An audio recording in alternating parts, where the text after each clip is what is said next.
যোৰহাট মাজুলী দলং সন্দৰ্ভত এবাৰ অখিল গগৈ সৰব হৈছে। অখিল গগৈ এই সন্দৰ্ভত প্ৰশ্ন তুলিছে।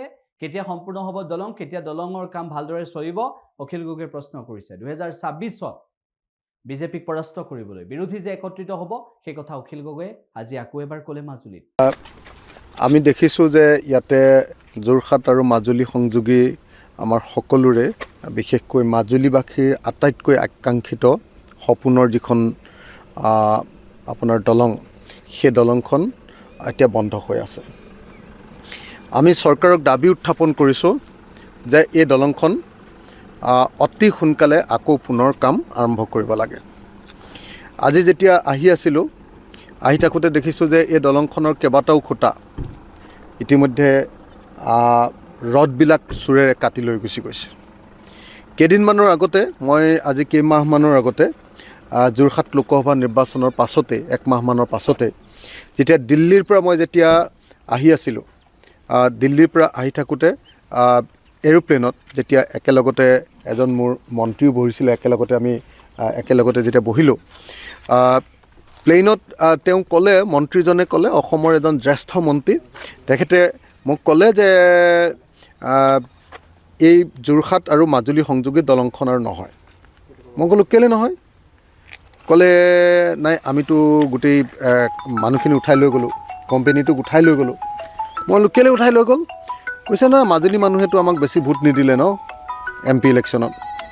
কৈছে যে যোৰহাটৰ মানুহেতো ভোট নিদিলেই, আমাক হৰুৱালে, আৰু মাজুলী মানুহে আমাক বেছি ভোট নিদিলে, গতিকে কিয় দলং দিম? তো আমি বিজেপি আৰু দলং নিদিওঁ, এনেকৈ কৈছে। তো আমি উঠাই লৈ গ'লোঁ, দলং নহ'ব, এতিয়া কিবা কিবি হৈ থাকিব, কিন্তু দলং নহ'ব, এনেকৈ কৈছে মোক। তো যদি সঁচাকৈ সেইটোৱে হয় যে ভোট নোপোৱাৰ কাৰণে এটা মাত্ৰ নিৰ্বাচনত সদায়তো মাজুলী মানুহে বিজেপিকে জিকাই আহিছে বিধানসভাত, এইবাৰ লোকসভা নিৰ্বাচনতো মাজুলী মানুহে বেছিভাগ ভোট, সংখ্যাগৰিষ্ঠ ভোট বিজেপিকে দিছে, কিন্তু তাৰ পাছতো যোৰহাট লোকসভা সমষ্টিত বিজেপি দলৰ MP কেণ্ডিডেটজন নিজিকাৰ কাৰণে যদি এনেকৈ দলং বন্ধ কৰি দিয়ে, ইয়াতকৈ আৰু নিকৃষ্ট ৰাজনীতি একো হ'ব নোৱাৰে। মই পোনপটীয়াকৈ অসমৰ মুখ্যমন্ত্ৰী ডাঙৰীয়া হিমন্ত বিশ্ব শৰ্মা ডাঙৰীয়াক ক'ব খুজিছোঁ, আপুনি এনেকুৱা ধৰণৰ 2 নম্বৰী, কদৰ্য, লেতেৰা, প্ৰতিশোধপৰায়ণ ৰাজনীতি এৰি দিয়ক। এইটো ভাল ৰাজনীতি নহয়। তো গণতান্ত্ৰিক দেশত কেতিয়াবা আপোনালোক জিকিব, কেতিয়াবা আপোনালোক হাৰিব। তাকো মাজুলীত আপোনালোকে জিকিছে, ভোট কম পাইছে বাৰু। তেওঁলোকে ভাবিছিলে যে মাজুলীত অতি কমে 40,000 ভোটত তেওঁলোকে লিড ল'ব। 40,000 ভোটত বাৰু লিড ল'ব নোৱাৰিলে, কেইটামান ভোটত তেওঁলোক জিকিলে।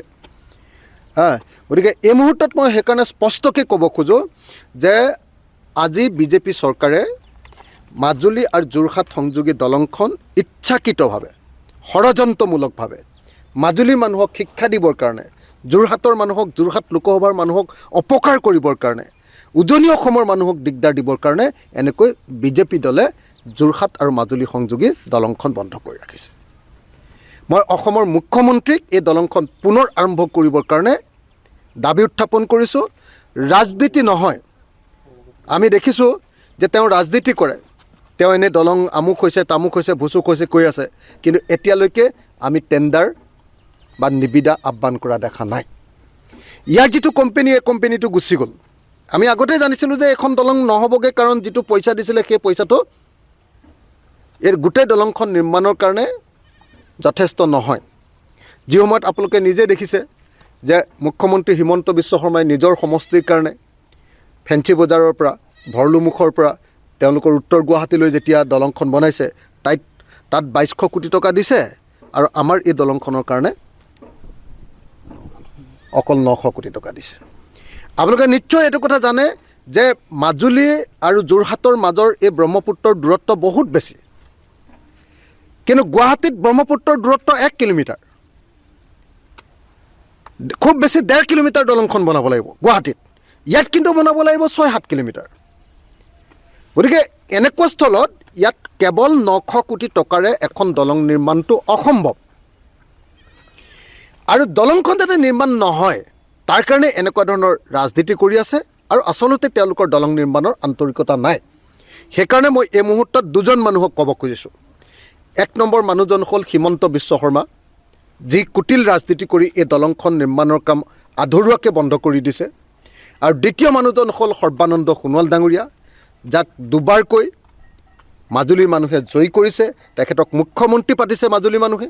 গতিকে মই সৰ্বানন্দ সোণোৱাল ডাঙৰীয়াকো আহ্বান জনাইছোঁ যে আপুনিও কেন্দ্ৰত থাকোঁতে, আপুনি দিল্লীত থাকোঁতে ইমিডিয়েটলি এই দলংখন নিৰ্মাণৰ কাৰণে ব্যৱস্থা গ্ৰহণ কৰিব লাগে।